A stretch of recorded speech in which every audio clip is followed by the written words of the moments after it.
Hi viewers, welcome to our channel. ప్రస్తుతం మనతో పాటు సీనియర్ జర్నలిస్ట్ దాము బాలా సార్ వారితో మాట్లాడారు. నమస్కారం సార్. నమస్తే సార్, అవినాష్ రెడ్డి గారికి మరి హైకోర్టులో అయితే ఊరట లభించింది. అంటే ఆయన బెయిల్ని రద్దు చేయాలని ఒక పిటిషన్ని హైకోర్టు కొట్టేయడం జరిగింది. ఇది సునీత గారికి అండ్ షర్మిల గారికి అయితే ఒక పెద్ద షాకింగ్గా చెప్పుకోవాలి. మరి ఏం జరిగింది, ఏం జరగబోతుంది అంటారు సార్? అవినాష్ రెడ్డి బెయిల్ రద్దు పిటిషన్ యాక్చువల్గా సునీత వేసింది. ఇటు సునీత వేసి చాలా కాలమైంది. అది సుప్రీంకోర్టులో పెండింగ్లో ఉంది. దాని మీద నిజానికి సునీతను వెనకడిగేసినట్టుగా మనకు కనబడింది. ఎందుకంటే వాళ్ళ అడ్వకేట్ ఆయన సిద్ధార్థ లుద్రా, నేను చంద్రబాబు దీంట్లో బిజీగా ఉన్నానని ఆయనే వెళ్ళలేదు. లేకపోతే ఆమె ఎప్పుడో వేసింది 6 నెలలకు ముందే రద్దు ఇమీడియట్గా. ఇక్కడ బెయిలు హైకోర్టు ఇవ్వగానే ఆమె సుప్రీంకోర్టుకి వెళ్ళిపోయింది రద్దు చేయమని. దాని తర్వాత సుప్రీంకోర్టు సిబిఐని కౌంటర్ వేయమనింది. సిబిఐ కూడా కౌంటర్ వేశారు. సిబిఐ కూడా రద్దు చేయమని అడిగింది కౌంటర్లో. సో కానీ సుప్రీంకోర్టులో అది విచారణకు రాలేదు. విచారణకంటే వీళ్ళ వల్లే.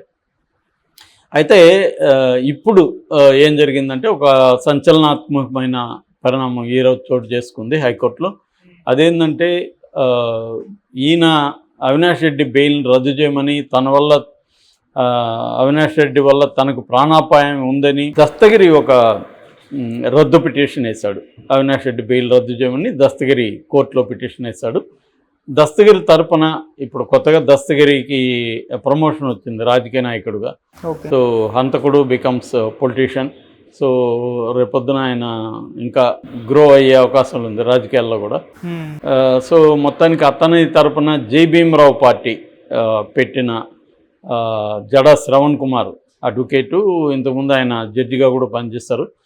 సో ఆయన హైకోర్టులో పిటిషన్ వేస్తాడు. అయితే అది ఈరోజు తీర్పు ఉంది. ఈరోజు ఇందాక తీర్పు వచ్చింది. ఆ తీర్పు ఏంటంటే ఆ పిటిషన్ని కొట్టేస్తాను, ఈయన బెయిల్ రద్దు చేయాల్సిన అవసరం ఏం కనబడట్లేదు. ఆల్రెడీ దస్తగిరికి 5+ నుంచి 10+కి పెంచారు కూడా సెక్యూరిటీ. 10 మంది ఇప్పుడు 24 అవర్స్ అతని కాపాడుతుంటారు. రెండోది, ఎటువంటి కాంక్రీట్ ప్రూఫ్ లేదు. వాళ్ళ దస్తగిరి ఏమన్నా అంటే మా నాన్న మీద అటాక్ చేశారు, నాకు థ్రెట్స్ ఉన్నాయి, జైల్లో కూడా దేవిరెడ్డి శివశంకర్ కొడుకు డాక్టర్ సిద్ధార్థ వచ్చి బెదిరించాడు, ఇవన్నీ చెప్పాడు. కానీ దాన్ని కొరాబరేట్ చేసే ఎవిడెన్సెస్ ఏమి లేవు. ఇప్పుడు వాళ్ళ నాన్న మీద అటాక్ చేసింది అబద్ధం అని సాక్షి రాసింది. వాళ్ళ నాన్నకు ఒక యాక్సిడెంట్ జరిగిందని వాళ్ళతో కూడా సాక్షి ఇంటర్వ్యూ చేసింది. ఆ యాక్సిడెంట్ బైక్ యాక్సిడెంట్ చేసిన అతనితో, అవన్నీ అక్కడ ఉన్న మనుషులతో అంతా. మరి అది కాదని కొట్టినారు అనేది తను నిరూపించలేకపోయాడు కోర్టులో. సో ఆ వాదనని కోర్టు నమ్మింది. అంటే వాళ్ళ నాన్న మీద ఎవరు అటాక్ చేయలేదు. అట్లాగే డాక్టర్ సిద్ధార్థ కడపలో, డాక్టర్ సిద్ధార్థ రెగ్యులర్గా కడప, ఇతను అరెస్ట్ కాకముందు నుంచి కూడా కడప జైలుకి అప్పుడప్పుడు వెళ్తాడు అతను. ఎందుకంటే డాక్టర్గా అతను, కొంతమంది ఏంటంటే జైల్లో కొంతమంది వాలంటీర్గా డాక్టర్ వెళ్ళి జైల్లో వాళ్ళకి కొంత హెల్ప్ చేయడం, వాళ్ళకి ఇబ్బందులు ఉంటే చూడడం, అవన్నీ జరుగుతాయి. నేను పలమనేరు జైల్లో ఉన్నప్పుడు కూడా కొంతమంది వచ్చి ట్యాబ్లెట్స్ అవి ఇచ్చేసి వెళ్ళేవాళ్ళు. వాళ్ళు ముందే తెచ్చుకునేవాళ్ళు. ముఖ్యంగా ఒక చర్చి ఫాదర్ రెగ్యులర్గా వచ్చేవారు. ఆయన వచ్చి కొంత కడుపు నొప్పి, జ్వరము, ఇలాంటి ట్యాబ్లెట్స్ ఆయన జైలు అధికారుల పర్మిషన్తో ఇచ్చేసి వెళ్ళేవాళ్ళు. అలాంటి జైల్లో కూడా డాక్టర్లు వెళ్ళి ఇవ్వడం ఉంటుంది. అలాగే డాక్టర్ సిద్ధార్థ వెళ్తున్నాడు, కానీ అక్కడ అసలు అతను కలిసినట్టుగా కూడా ఎవరు కూడా చెప్పట్లేదు. అక్కడ ఇతను కావాలనే అబద్ధాలు చెప్తున్నాడు అనేది ప్రాసిక్యూషన్, అంటే మన అవినాష్ రెడ్డి తరపున అడ్వకేట్ నిరంజన్ రెడ్డి ఆయన ఎస్టాబ్లిష్ చేశారు. కాబట్టి ఇతను జడ శ్రవణ్ కుమార్ దీన్ని ఎస్టాబ్లిష్ చేయలేకపోయాడు. కాబట్టి బెదిరించినంటే ఎటువంటి ఆనవాళ్ళు లేవు. సో అందువల్ల వేరే ఏ సాక్షి, ఇతను నిజానికి సాక్షి కూడా కాదు. ఇప్పటివరకు సాక్షి, నన్ను సాక్షిగా పరిగణించాననే పిటిషన్ కూడా హైకోర్టులో పెండింగ్ ఉంది. సో అది తీరే వరకు సాక్షి కాదు. అతను సాక్షులు ఎవరు మమ్మల్ని బెదిరించారని చెప్పట్లేదు కోర్టుకి. సో ఇతను ఒక అప్రూవర్గా మారిన హంతకుడు ఇతను. సో ఇతని మాటకి ఎంత విలువ ఇవ్వాలనేది కోర్టు సరిగ్గానే తీసుకున్నట్టుగా మనకు కనబడుతుంది. సో ఈ పిటిషన్ని కొట్టేసింది. ఎవరు దస్తగిరి తరపున జడ శ్రవణ్ కుమార్ వేసిన పిటిషన్ అయితే హైకోర్టు కొట్టేసింది. సో మరి వీళ్ళు మళ్ళీ సుప్రీంకోర్టుకి వెళ్తారా? ఎందుకంటే ఇప్పుడు సుప్రీంకోర్టుకి వెళ్ళినా వాళ్ళకి పెద్ద ఉపయోగం ఉండదు. 10 రోజుల్లో ఎన్నికలు ఉన్నాయి. ఆల్రెడీ సుప్రీంకోర్టులో సిమిలర్ పిటిషన్ వేసింది ఆమె. కాబట్టి మళ్ళీ ఈ పిటిషన్ ఎందుకు తీసుకుంటుంది సుప్రీంకోర్టు కూడా? కాబట్టి ఇంకా ఒక రకంగా అవినాష్ రెడ్డికి పెద్ద ఊరట ఇది. ఇటుపక్క సునీతారెడ్డికి షర్మిలారెడ్డికి ఒక షాక్ అనే చెప్పాలి. వాళ్ళు ఏంటంటే హైకోర్టు కాదు, కడప డిస్ట్రిక్ట్ కోర్టు ఒక తీర్పు ఇచ్చింది, ఆదేశం ఇచ్చింది. అదేంటంటే వివేకానంద రెడ్డి హత్యను ఎన్నికల వరకు ఎవరు కూడా మాట్లాడొద్దండి హత్య గురించి అని. అయినా షర్మిల కేర్ చేయట్లేదు, ఇటు సునీత కూడా కేర్ చేయట్లేదు. నిన్న కూడా షర్మిల నేను కొంగుజాప్ అడుగుతున్నాను, హంతకులకి వేస్తారా నాకేస్తారా, అసలు ఆమె హంతకులని ఎలా తీర్మానిస్తుంది ఫస్ట్ ఆఫ్ ఆల్? ఎందుకంటే అది సుప్రీంకోర్టులో ఉంది, హైకోర్టులో ఉంది, కోర్టుల్లో ఉంది ఆ కేసు. ఇప్పటి వరకు ఎవరికి శిక్ష పడలేదు.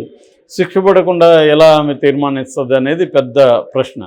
అయినా కూడా అంటే ఇప్పుడు ఇట్లాంటి వాళ్ళే కోర్టులను ధిక్కరిస్తే ఇంకా మామూలు వాళ్ళు కోర్టుల్లో మాట ఎందుకు వింటారు? ఇప్పుడు కోర్టును ధిక్కరిస్తే ఆమె మీద ఏ చర్య కోర్టు తీసుకోకపోతే ఇంకా ఎవరైనా కూడా కోర్టుని ఎందుకు గౌరవించాలి అనే ప్రశ్న వస్తుంది కదా. అంటే డబ్బు పరపతి ఉంటే ఒక న్యాయం మాకు ఒక న్యాయం అనేది రేపు ప్రశ్నిస్తారు కదా. అంటే కోర్టులు కూడా ఏంటంటే బలహీనల ఏదైనా చేస్తేనే వాళ్ళ మీద చర్యలు తీసుకుంటున్నట్టు కనబడుతుంది తప్ప ఇప్పుడు షర్మిల వినట్లేదు వాళ్ళ మాట, కోర్టు మాట, ఇటు ఏమీ వినట్లేదు. ఆల్రెడీ హైకోర్టుకు కూడా దాని మీద ఈమె పిటిషన్ వేశారు, కడప కాదు ఆంధ్రప్రదేశ్ హైకోర్టు.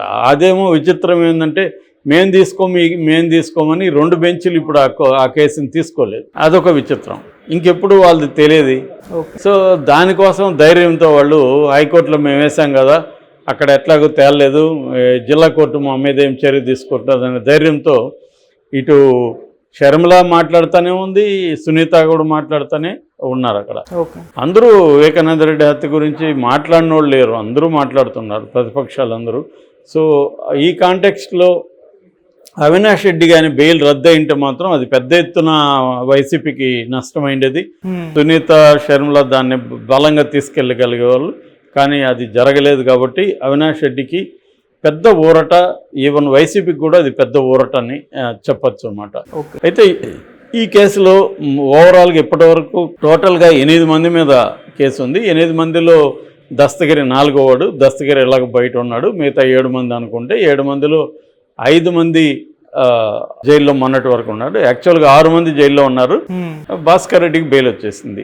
A1 ఎర్రగంగిరెడ్డి జైల్లో ఉన్నాడు, A2 సునీల్ యాదవ్ జైల్లో ఉన్నాడు, A3 ఉమాశంకర్ రెడ్డి జైల్లో ఉన్నాడు, A4 ఎట్లాగా అతను, A5 ఉదయ్ కుమార్ రెడ్డి గజ్జల ఉదయ్ కుమార్ రెడ్డి జైల్లో ఉన్నాడు, A6 భాస్కర్ రెడ్డి బయటకు వచ్చాడు. తర్వాత A5 అన్న ఇతను మన దేవిరెడ్డి శివశంకర్ రెడ్డి అతను కూడా బయటకు వచ్చాడు. సో ఇప్పుడు అక్కడ జైల్లో ఉండేది ఇద్దరే, సునీల్ యాదవ్ అండ్ ఉదయ్ కుమార్ రెడ్డి. మిగతా అందరికి కూడా బెయిల్ వచ్చింది. సో భాస్కర్ రెడ్డికి బెయిల్ వచ్చింది, తర్వాత ఉమాశంకర్ రెడ్డికి వచ్చింది, తర్వాత ఇతను ఎవరు మన దేవిరెడ్డి శివశంకర్ రెడ్డికి కూడా బెయిల్ వచ్చేసింది. సో ఇప్పుడు ఇద్దరు మాత్రం ఉన్నారు, వాళ్ళిద్దరికి బెయిల్ రాలేదు. తర్వాత ఎర్రగంగిరెడ్డి కూడా ఉన్నాడు, ముగ్గురికి రాలేదు బెయిల్. సో ముగ్గురు జైల్లోనే ఉన్నారు, మిగతా ముగ్గురికి బెయిల్ వచ్చింది. సో ఇక ఈయన కూడా బెయిల్లోనే ఉన్నాడు, ఎవరు మన అవినాష్ రెడ్డి. కాబట్టి అవినాష్ రెడ్డి కోర్టు కూడా అవినాష్ రెడ్డిని బయట ఉంటే అవినాష్ రెడ్డి సాక్షులను బెదిరిస్తారు, లేకపోతే అవినాష్ రెడ్డి పారిపోతాడని నమ్మలేదు. ఆ యాంగిల్లో బెయిల్ వచ్చిందని చెప్పుకోవచ్చు. బట్ నాకు తెలిసి ఇది ట్రయల్ అనేది ఇంకా ఎన్ని రోజులు లేకపోతే ఎన్ని సంవత్సరాలు నడుస్తుందో చెప్పలేము.